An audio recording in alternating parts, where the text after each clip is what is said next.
Alright, so I have another pretty massive leak here for you guys that has come out of Republicans basically just revealing the entire plot. And listen, we've had a couple of big leaks that have come out recently. I'll give you a couple of examples here that have basically just completely ripped the mask off how corrupt our political system here in the United States is. And honestly, I'm inclined to believe that the United States is the single most corrupt country on earth. And it's just the fact that we have a system of bribery and corruption here that is out in the open and legalized.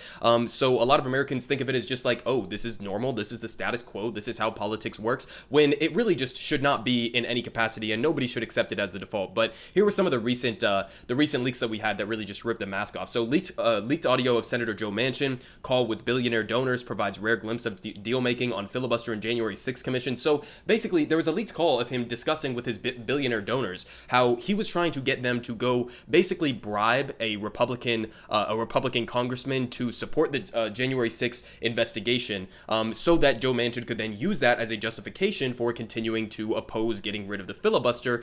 So he was basically just saying, hey, billionaire donors, will you go offer this guy a job after he retires so that he will support this individual bill that we're talking about here, the January 6th Commission, which is pretty hollow legislation compared to things like the PRO Act and other actual substantive legislation. And so he said, you know, go bribe this guy for me so that he'll support this, and then I can go run back to the left and say, see, bipartisanship works. So there was that side of the corruption. There was also this massive story that we covered. Exxon lobbyist caught on video talking about undermining Biden's climate push, where an Exxon lobbyist literally was saying and revealing exactly how they are pressuring Joe Manchin, Sinema, many other corrupt Democrats to work with Republicans and water down Biden's climate infrastructure.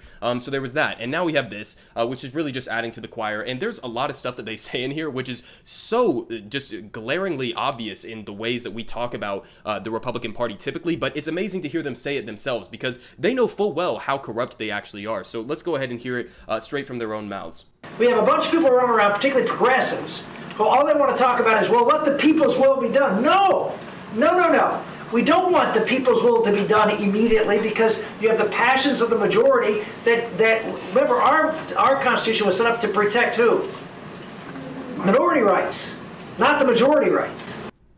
Okay, so already, he literally just said, I am not in favor of democracy. I despise democracy. I want to override the will of the people. I don't represent your average constituents. I don't represent the majority of Americans. I represent a minority of Americans. That's literally what he just said. He just revealed the plot on like the entirety of the American political system, right? And he frames it as if it's some like constitutional basis, which if it is a constitutional basis and you view your job as an obstruction to the people's will, then maybe there's something wrong with our fucking constitution, right? I mean, maybe that's not the best political system. Maybe some guys from, a couple hundred years ago didn't create this perfect political democracy or democratic system that functions for the interests of the average Americans, okay? He just revealed the entire plot on the entirety of the American system right there by openly admitting that him and the Republican Party do not serve the interests of your average Americans, okay? They serve the interests of a tiny minority of corporations and billionaires. So he just revealed the plot on that. Let's continue. But the reality is they are pushing as far as they can. Fortunately for us, the filibuster is still in effect in the Senate. Without that, we would be dead meat, and this thing would be, then we'd be having a little bit more frantic discussion than we're having today. But thank goodness for Sinema and Joe Manchin. I like it when AOC is going after Joe Manchin. Like, this is great for me. It makes my job easier as a conservative because, I can go to Joe Manchin or Sinema and be like, hey guys, and I'm really sorry you're having to go through that. That's just a shame. Nobody should be treated like this. I just really thank you for standing for the country. And all of you in this room, people at home on Zoom, let me tell you right now, if you want to do one thing to keep the republic afloat, call Joe Manchin's office, call Kirsten Sinema's office, be polite, smile as you talk on the phone. If you talk on the phone with a smile, your voice sounds better. You're just like, hi, I'm here to talk to Senator Joe Manchin and thank him for keeping the filibuster intact. I'm just a Republican voter from state X, doesn't matter, but I just want to say thank you. Because what's happening up here is the fact that they've decided not to blow open the filibuster, in a lot of respects, is going to save the Republic from the worst things that the left wants to do. And H.R. 1 is the tip of the iceberg. So we just got to hold the line. Okay, so again, just completely revealing the plot. He's literally saying, we are going to Manchin and Sinema behind the scenes and pretending to be all buddy-buddy with them and saying, oh, I feel so bad for you because AOC is picking on you for, blocking voting rights legislation and opposing every single part of Joe Biden's agenda, that even the parts that are completely inadequate, Joe Manchin still wants to water those down further. And so he's literally saying, I am using Joe Manchin and Kyrsten Sinema in order to achieve whatever's best for my corporate donors. That's what they are saying explicitly out in the open right now. So that's what that message was from that guy. They're using Joe Manchin and Kyrsten Sinema. Kyrsten Sinema and Joe Manchin, they like being used, okay? That's the main point that needs to be made here, is that it's not that Kyrsten Sinema and Joe Manchin are so stupid, which they are pretty stupid, but it's not that they're so stupid that they don't realize they're being taken advantage of. It's that they are intentionally working with Republicans because they support the Republican agenda. They oppose the agenda that is being put forward even by a neoliberal capitalist like Joe Biden, let alone the policies and the agenda that the left supports, the actual left supports. So it's not that they're being used necessarily. It's not that they're stupid enough that they don't understand what's going on. They just serve the same corporate corrupt interests as the Republican Party. So that's the dynamic that's going on, and let's continue. Right now, keeping the filibuster's a big part of that, and all the other elements that I know y'all are discussing this week. It's a lot easier to pass giveaways than it is to take them away. And everybody thinks, oh, well, we'll just take them away. No, we won't.